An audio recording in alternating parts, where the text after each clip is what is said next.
This painting by Joseph Wright of Derby was created in 1768. He was one of the first major artists in England to base his career outside of London. It is an oil-on-canvas painting that measures up to 72 by 94.5 inches and is housed at the National Gallery in London. The experiment in the painting involves a bird called a white cockatoo trapped in an air pump and being deprived of oxygen. The experiment seems to have genuine scientific value, but it also seems to be for entertainment value as well. Joseph Wright of Derby was a successful portrait artist who lived during the period known as the Enlightenment or the Age of Reason in 18th century Europe.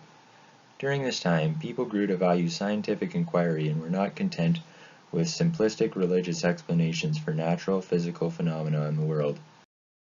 The moon appearing outside the window may be a tribute to the Lunar Society and their passion for scientific exploration. There are 10 people in the foreground. 2 girls, whose faces are lit up by the candle in this nighttime scene, appear upset. The older girl cannot bear to look at the panicked dying bird. A man, perhaps their father, does not comfort them, but seems to be saying, "No, look, this is important for you to see and learn about." On the far left, a couple gaze at each other, obviously in love and oblivious to the experiment underway, attending only to each other. The seated man observes in a detached manner. He holds a timepiece of some sort, perhaps timing how long it takes the bird to die once deprived of air. A young boy peeks out next to him, enthused to see what will happen next. An old man gazes in contemplation. He appears to be thinking deeply, perhaps about the philosophical and ethical implications of this pursuit of science. On the far right is an older boy hoisting the birdcage either up or down. He is perhaps the assistant in the natural philosopher.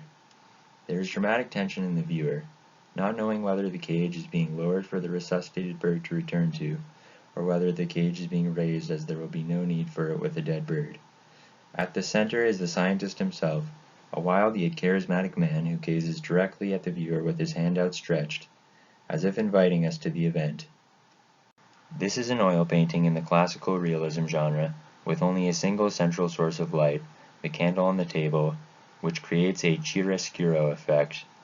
Wright favored the techniques of chiaroscuro, in which a dramatic contrast of light and shade was employed, and tenebriism, with paintings that contain deep shadows and serve to highlight the important elements of the scene by illuminating them, often with just a single lit candle.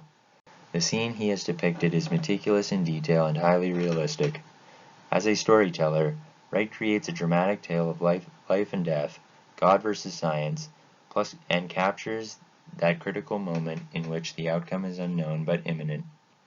Like the little girl, who is the most prominently lit, we are filled with tension and fear but cannot look away.